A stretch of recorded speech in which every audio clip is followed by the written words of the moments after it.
اللهم صل على محمد وآل محمد اللهم صل على جو مجھے یقین ہے کہ آج بھی ابھی آپ کو موقع ملے وہ ہے شب جمعہ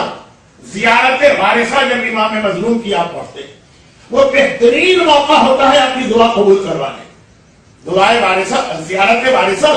ہم نے اس طرح سے سمجھا ہی نہیں جو زیارت وارثہ کا حق بنتا نارملی ہمارے یہاں لوگ زیارت وارثہ کیوں پڑھتے ہیں ایک عام بات کہہ رہا ہوں کسی پرسن کے بارے میں کوئی فیصلہ نہیں دے رہا اس لیے پڑھتے ہیں کہ جب سے انہوں نے ہوش سنبھالا شب جمعہ اپنے گھروں میں زیارت وارثہ دیکھی اور شب جمعہ مسجدوں اور امام باڑوں میں زیارت وارثہ دیکھی وہ دیکھتے آ رہے ہیں سمجھ رہے ہیں کہ شب جمعہ کا کوئی عمل ہوگا لیکن اس کی حکمت اس کی فلسفی اس کا مقصد اس کی مصلحت کیا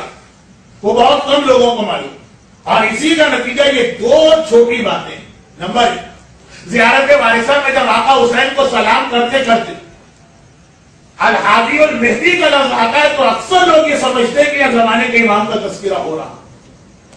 اسی لیے کہ زیارت وارثہ کو نہ سمجھا گیا نہ پڑھا گیا نہ اس کا مقصد بیان کیا گیا بلکہ بہت سے لوگ زیارت وارثہ میں جہاں لفظ مہدی آئے تو اپنا سر بھی یہ سمجھ کے جھکا دیتے ہیں کہ یہ امام زمانہ کا ذکر ہے تو ہم اپنا سر جھکا رہے ہیں آقا حسین کے نام پہ سر جھکانے میں بھی کوئی حرج نہیں مہدی کا ٹائٹل ہر امام کا ٹائٹل یہ وہ حدیث نہیں ہے جو پیغمبر چھٹے امام کی خبردار امیر المومنین کسی کو نہ کہنا سوائے ہمارے جد مولا آپ بھی تو امیر المومنین ہیں یعنی پورے 12 امام کہا کہ نہیں لیکن یہ ٹائٹل فقط اللہ ہمارے جد کو دیا ہے صرف ان کے لیے لفظ امیر المومنین استعمال کرنا اس کے علاوہ کسی کے لیے تو اب یہ لقب ہر امام کا بن سکتا ہے لیکن مخصوص کر دیا گیا مولا کے اسی انداز لفظ مہدی نہیں کہ مخصوص ہے صرف زمانے کے امام کے لیے یا سر جھکانا لیکن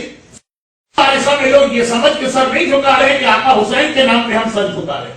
یا المہدی سے مطلب آقا حسین وہ سمجھتے ہیں کہ یہ مقصد امام زمانہ اور پھر یہ بھی نہیں سوچتے کہ زیارت میں امام زمانہ کا نام کیوں آیا کیا ضرورت تھی آنے وہ امام کا نام نہیں مگر میں اس وقت زیارت وارثہ کی تفصیل میں نہیں جا رہا میں صرف یہ بتا رہا ہوں کہ اتنا اہم عمل اور کیسا اسے اگنور کیا گیا کہ کسی کو نہ ترجمہ پڑھنے کا موقع ہے نہ اس کی مصلحت سمجھنے کا موقع ہے نہ زیارت وارثہ کے میسیجز کے اندر جانے کا موقع کیونکہ جب سے ہوش سنبھالا ہے ہر مسجد میں شب جمعہ زیارت وارثہ کیونکہ جب سے ہوش سنبھالا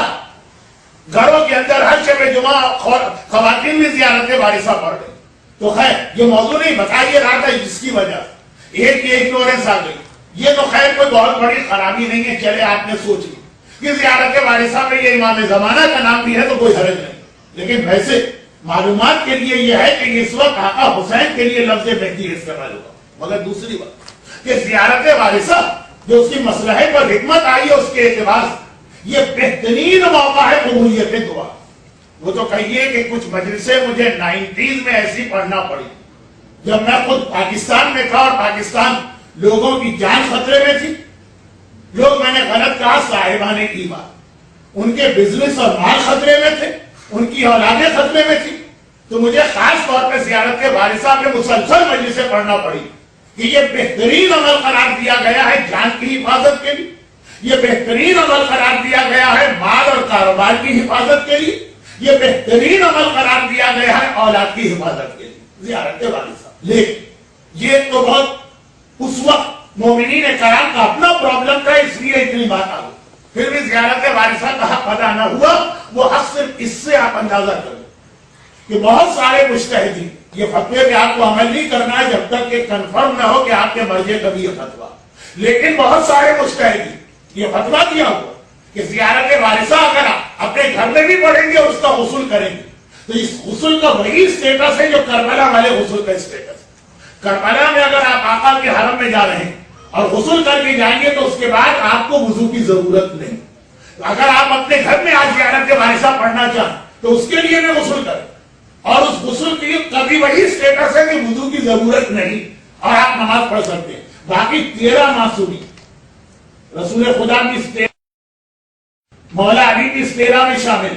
شہزادی فاطمہ کی 13 باقی 13 معصومین کے لیے غسل صرف ان کے حرم میں جانے کے لیے مستحب اپنے گھر میں اگر آپ ان کی زیارت پڑھنا چاہیں تو غسل مستحب نہیں. میں اس وقت اس ڈیٹیل میں جانا بھی نہیں چاہ رہا تھا, وقت بھی نہیں تھا, لیکن بات مکمل کرنے کے لیے تو زیارت وارثہ اپنے گھر میں بھی پڑھی جائے گی. ان شارٹ میں کہنا کیا چاہ رہا ہوں,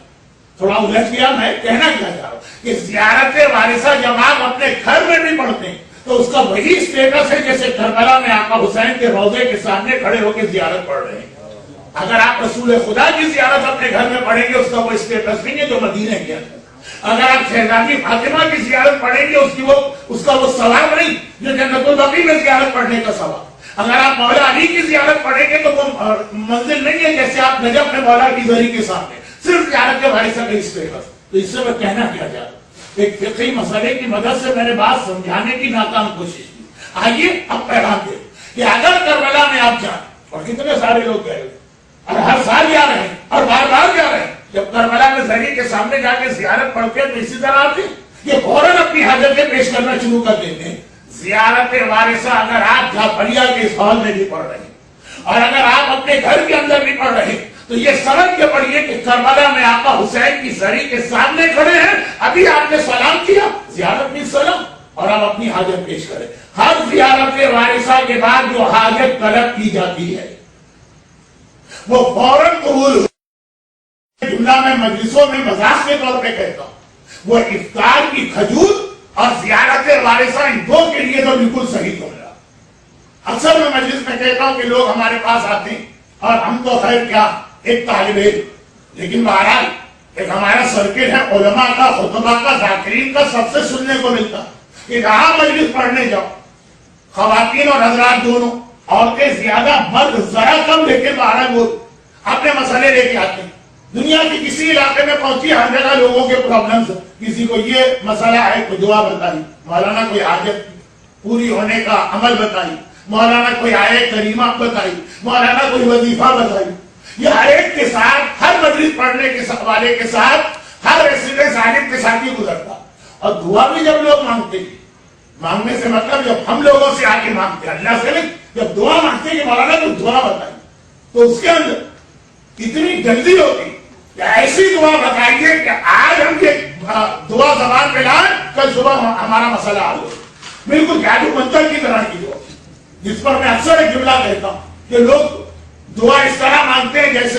اتنے جلدی اثر ہو کہ جتنے جلدی اثر تو خالی پستول کی گولی کرتی ہے وہ بھی اگر صحیح نشانے پہ لگائی ہے, ہمارے نشانہ باز میں ادھر ادھر مار دیا تو مرے گا بھی نہیں, سامنے والا تکلیف بھی بڑھ جائے گی. تو اس طرح سے دعا نہیں ہوتی